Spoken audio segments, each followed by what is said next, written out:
So, welcome to this masterclass in Soul Talk Essentials. And in one way, it feels really um, odd to create a masterclass in this because it's not really a method. It's just a way to connect to your own inner you, your own inner wisdom, and almost like if you pay attention now, pay attention to your nose. Like, just look normally and pay attention that you are actually all the time having your nose in the center of your vision. And I can show that to you by saying it, but it's not really like a method, like the nose, finding your nose method. It's there. So it's the same with the soul talk. So I call it soul talk, and there are so many different methods and practices. And there are like tools that are really powerful to connect yourself to the soul talk, the conversation that is always ongoing between you and you. I'm very careful to put it into words. I like that. I like to go into the conversation. What is the soul? What kind of conversation is going on? Well, this is about just experiencing it for yourself. And that's where all different like methods are born out of. Someone having like the realization of, oh, I see my nose all the time. And how can I explain that? Like I can hear something guiding me all the time. And how can I teach other people to experience that? So, but I like to structure things, and I have created an equation that the soul plus the body is what is resulting in this divine conversation. Tack Maria.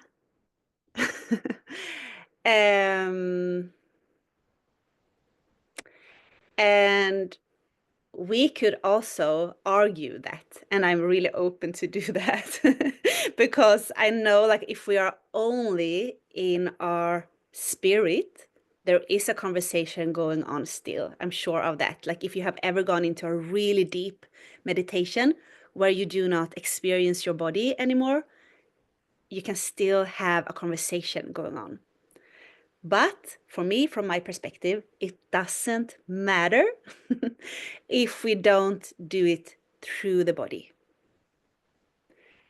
And so this is like my point of view, and maybe makes it kind of, but I know I share this method, I share this perspective with so many people. So it's not mine, it's just, it comes through me now. So it matters when the conversation happens through the body, because we live on this earth, a greater body that our body is a fractal of. So because we are here, we are meant to be here, and we are meant to have the conversation from here, from this perspective.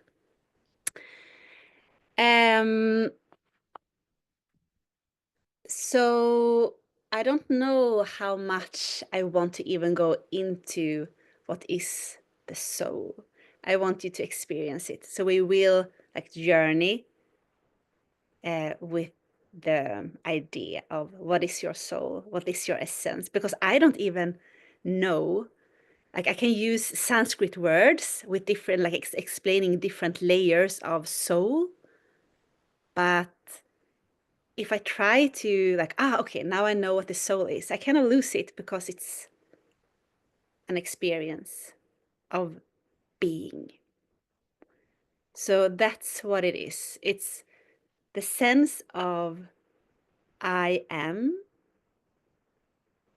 and it's the part of you that is hearing me speaking and is aware of your thoughts, and it's aware of this whole experience you're having right now.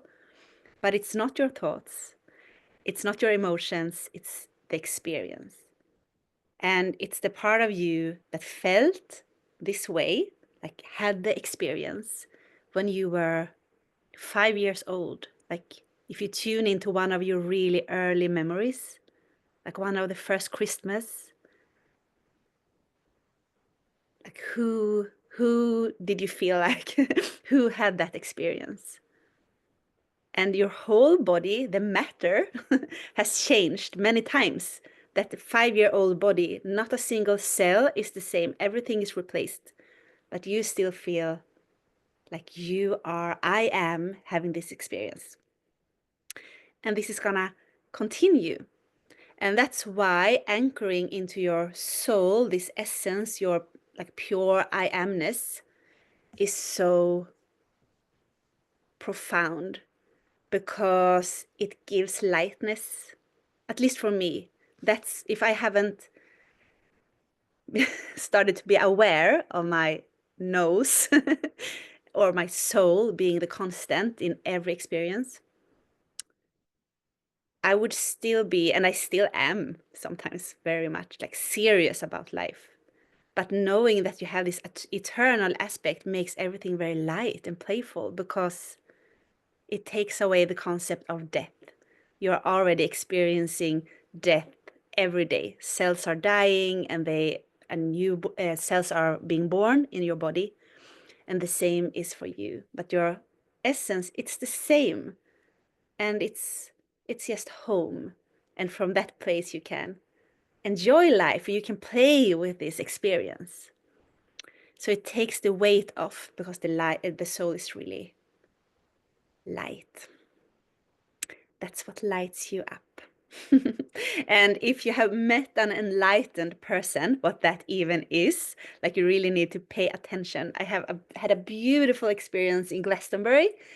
In January, we went to Maria Magdalena's chapel. It's now called Saint Margaret's Chapel, but it doesn't really matter, because it's a feminine chapel, and they had little booths to treat people outside of the actual chapel, and it was so feminine in its energy. And it was a woman working there, and she looked kind of harsh at first. And I think she had her rules how to move around in this space, and she was probably very used to like tourists, and especially what I represented, like spiritual tourists coming with like tarot decks and incense. And she's like, no, cut the crap, like you can leave your tools and just come and experience and sit in stillness. But when I was in this chapel, sitting, really touched by the energy in this chapel and the presence of feminine wisdom. And I started and that's what I did. Like I saw her eyes, this a bit harsh woman. I looked into her eyes and I started to cry. And I felt it was such a lightness. She really was so connected with her soul. So it affected me in a way that I get teared up thinking about it now. So it's a powerful place to be aware of and anchor in. So even though everyone has a soul, it makes a difference if you're aware of your nose, your soul or not. Okay. And your body. Why does your body matter? Like I already said something about that. It's your avatar. It's like a piece of this land that you're on, that you borrow and that you can play with and experience sensations through. So it makes it real. It makes things matter. And I think that's like this for me, the spiritual thing with the body. It makes things matter. It makes things felt sense. We have the blessing to experience pain and pleasure and like being here. If I would experiencing myself as only being a soul, which you probably or maybe have also done if you have been sitting for many hours or long periods of time in meditation, feeling like only presence, after a while, at least for me, I get this like, what if I would stay in this state. It would be blissful and wonderful, but at one point we want to start to play and experience and create and be part of something.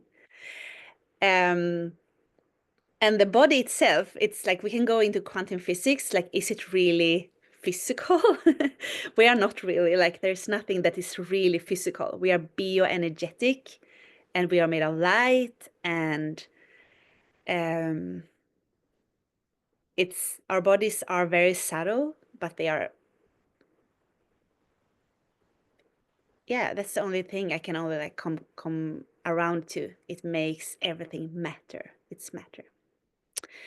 And when we have this co-creation between soul, this eternal ray of divinity that is you, coming through a body, then we can be part of, like, if we do that in a conscious way, we are part of the conversation that is making heart starting to beat. We are part of the conversation that makes a new spring coming every year. We are part of the conversation that have galaxies always expanding, everything always growing, expanding, and going somewhere. And in theology and philosophy, that's the hard problem. Like, where is everything going? What is the why behind divinity? Like, I don't think we can ever answer that. That would also like kill the game.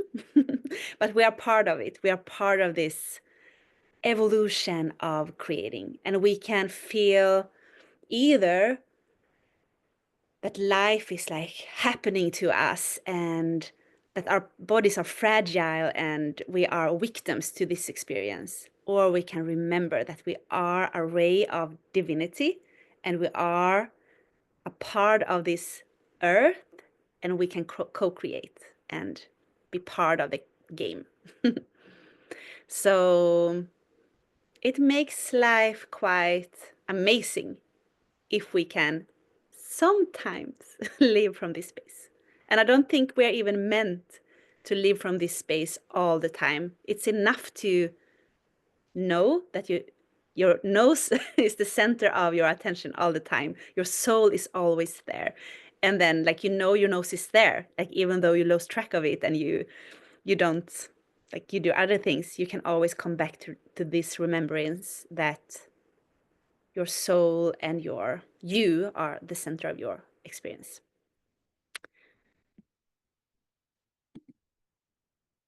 And um,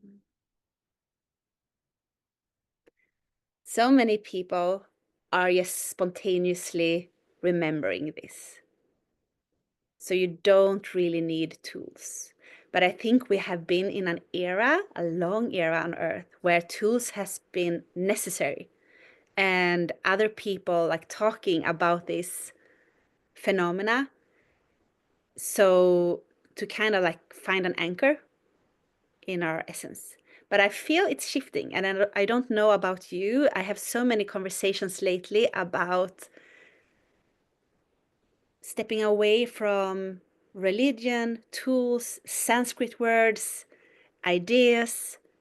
They're all good. Like, we will somehow, it's good that we have them, but I feel we are ready to just pour the knowledge through our own vessels to really be part of the co-creation instead of seeking gurus or other people. I do not see that we do it all alone. We don't need each other. It's kind of the opposite. Like, we remember that we are all different rays of consciousness, and we co-create and um, start to live from this truth instead of exploring it like from the side. Instead of like, I'm studying yoga now, like what I did for 20 years, like kind of researching this concept and being on the yoga mat and like, oh, it feels good. It's something about it. And I think I'm a yogi now, but now I feel it's time to like, okay, we can do yoga, we can do anything. We can just be householders, we can be out in nature, we can do whatever we feel called to. And we can do that from a place of wholeness and this divine conversation. Okay, so now I feel I want to guide you through this experience. Um, and again, this is not the way to create this union. It's just one way that you can return to if you want to. So we will come up to standing.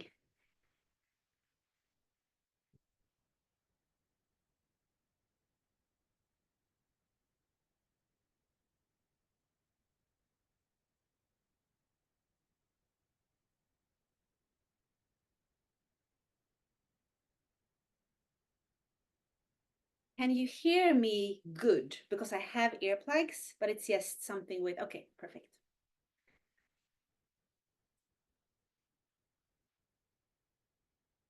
So number one, if we want to create union between soul and body, is to drop into your body. And one thing we can always do that we don't need instructions for, that our bodies are so familiar with, is to shake.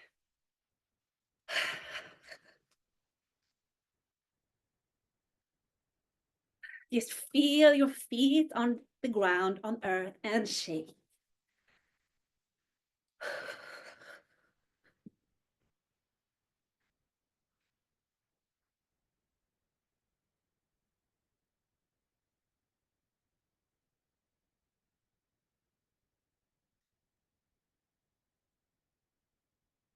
And drop down into your body. So feel gravity, feel the weight of your body,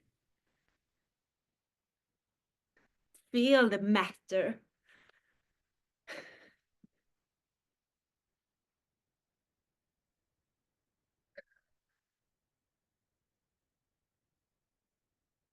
Make your body feel really heavy.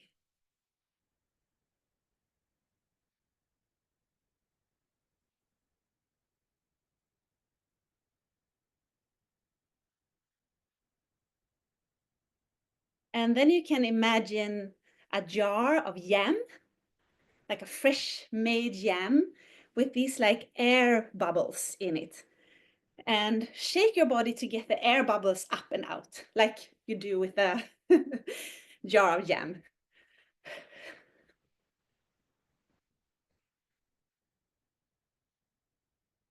So that your body feels more and more solid.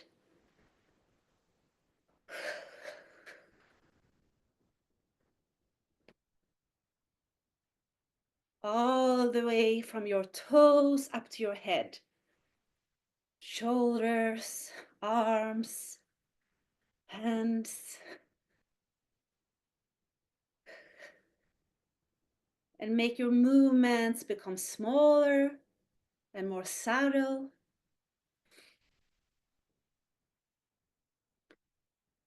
And almost come to a standstill.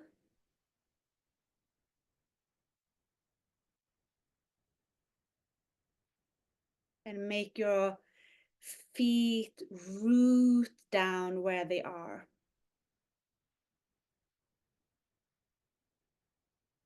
Imagine your feet sinking down a little bit into the floor, the earth.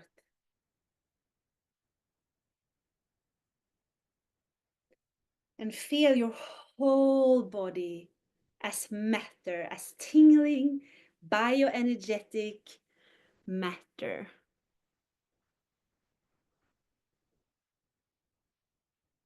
And we will pour now consciousness into our bodies. I have this as an exercise in one of my children's books. And then we have this magic yam that we pour into our body. And it works really good for adults as well. So you can experience, you can imagine a liquid that is sparkly and beautiful and maybe warm. So some kind of warm magic liquid. Maybe like a syrup. And your body is now, it's still this jar, this container. And imagine from the top of your head, you start to pour this liquid, this magic liquid. So it starts to fill up your feet, your toes, your heels, the area between your toes, the whole feet start to become filled with this magic liquid that is actually your consciousness, your awareness. And we continue up our lower legs until your calves and lower legs feels completely filled. Your knees and all the little spaces inside your knees. Continue to pour from the top and fill up your thighs, your buttocks, and your womb space or hara space if you're a man. And here we can move our body a little bit, like imagining this thick, magic liquid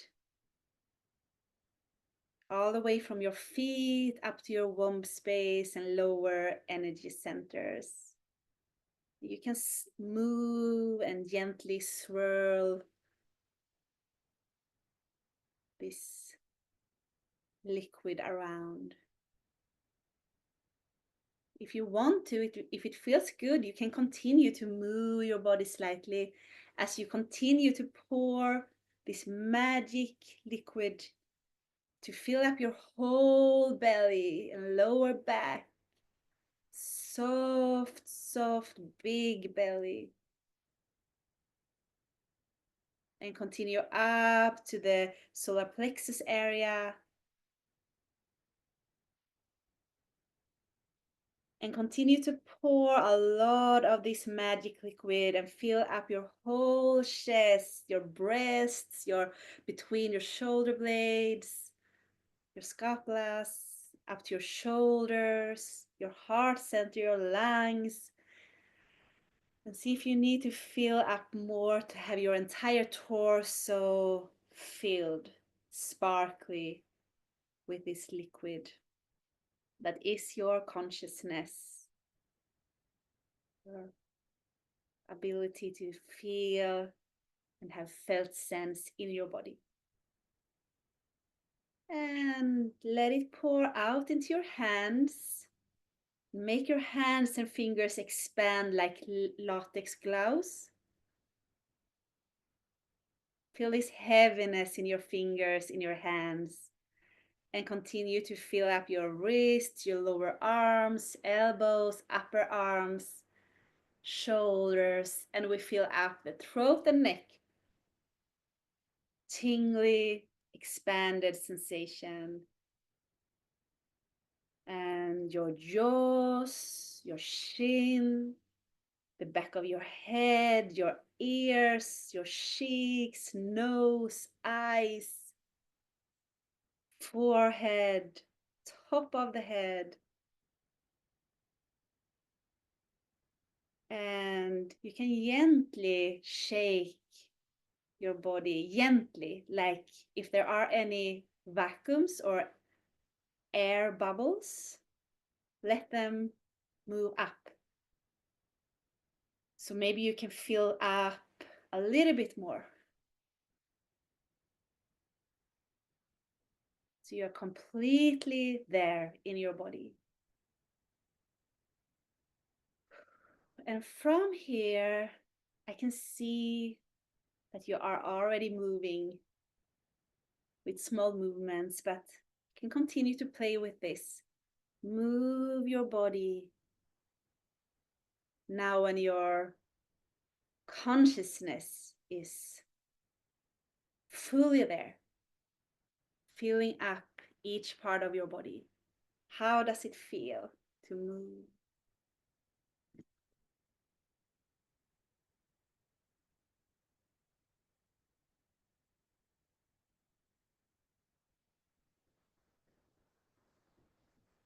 And start to look, listen, observe the inside of your body. You can continue to have the idea of a jar if you want to, or you become the ocean full of aliveness.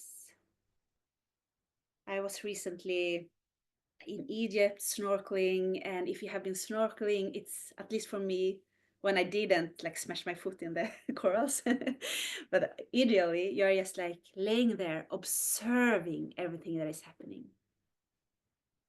So tune this awareness that is your soul, your presence inwards, and observe what is going on in your inner ocean, in you, in your body.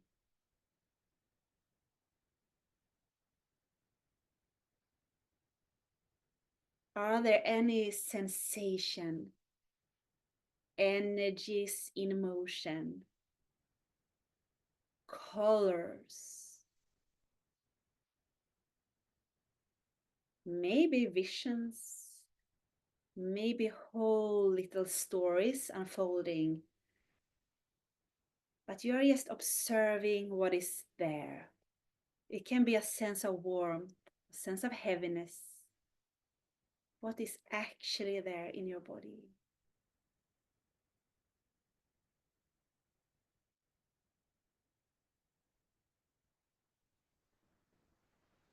And choose something that you experience. And it's so common that people, and it might be you right now, tell me, I don't feel anything. But love, you do. You feel something.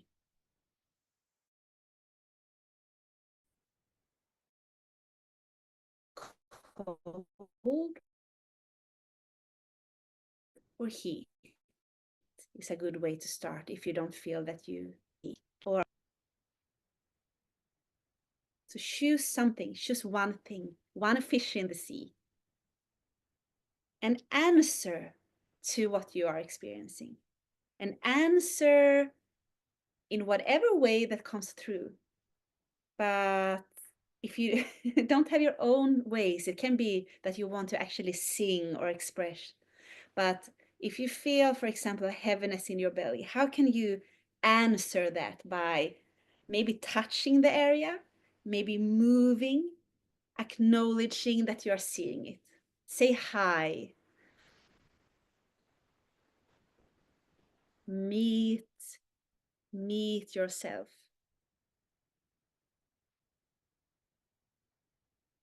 And then come to a standstill and listen again. Choose another thing.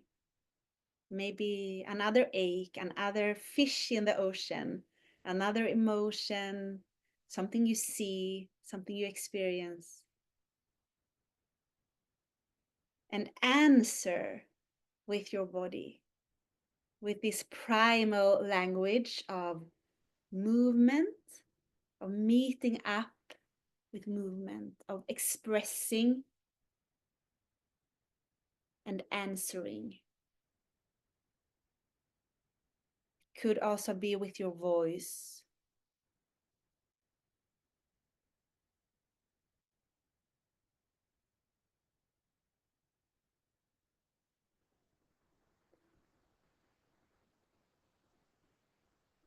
It can be really nice to just stay in one small movement, a way to feel and express and acknowledge what you find here.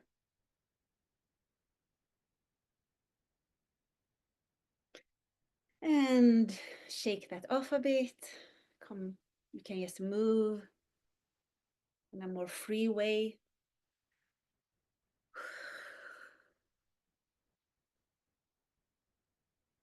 And now either find one thing that you express, or see if you can find this feeling of expressing what is there. Like you can express the whole ocean.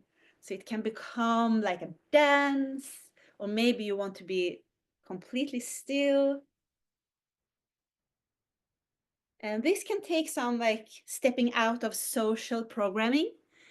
It's so easy to like see yourself from the outside, which is a funny thing that humans can do. And like, oh, what am I doing? But continue in and just be with the conversation between your body and awareness.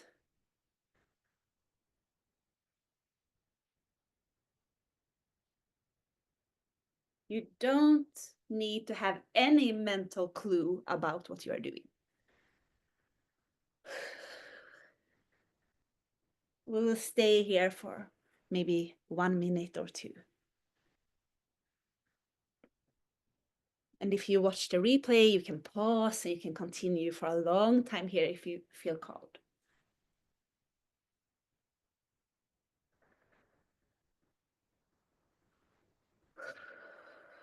And if you start to get up in your head and don't feel so much, come back to really feeling, and you can express this one thing.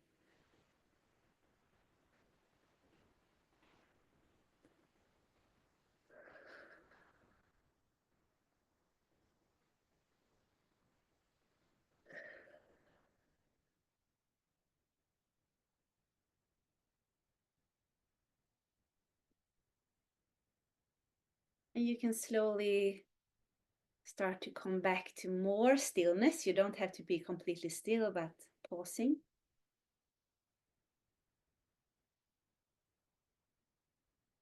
And lastly, we will play with one really beautiful thing that we can do. That our mind, it can really play tricks on us, our ego, our thoughts, but they are also a really useful tool if we use them right.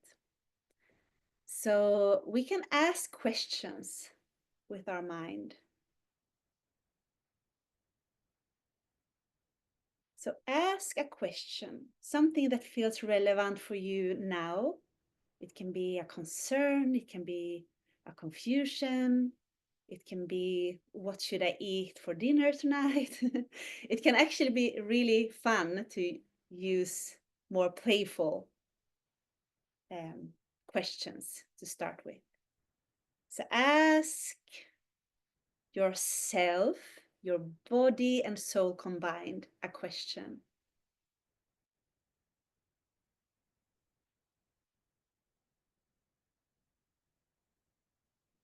And after you have placed the question in your field, listen.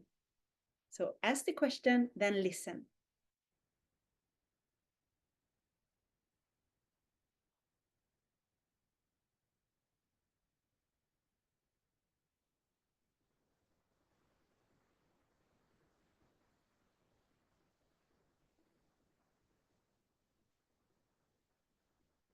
And if the answer came quickly, usually when the body is answering, it's actually instant. So then you can ask an added question. You can use it as your internal chat GPT.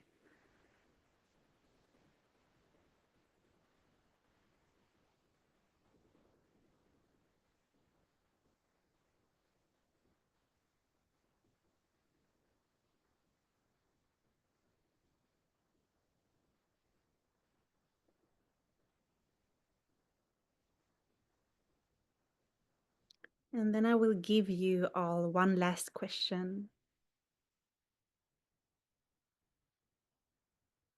How can I love myself better? Ask this question and then listen.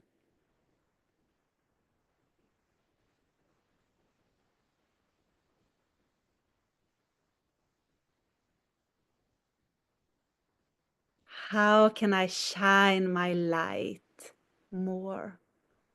The light that is not really mine. It's a ray of divine light. How can I honor that light and shine my light more.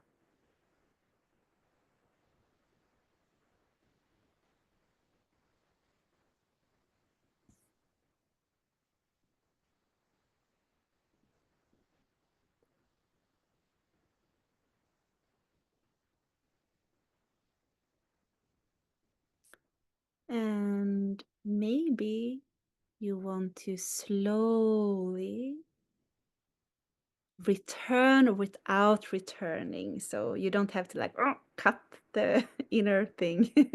So you can just slowly come to sitting if you are not already. And if you have a journal or something to write on, it's really powerful to take what you received from your soul talking onto paper, to bring it to surface, to make it matter on the paper. So either do that or just sit in reflection and stillness.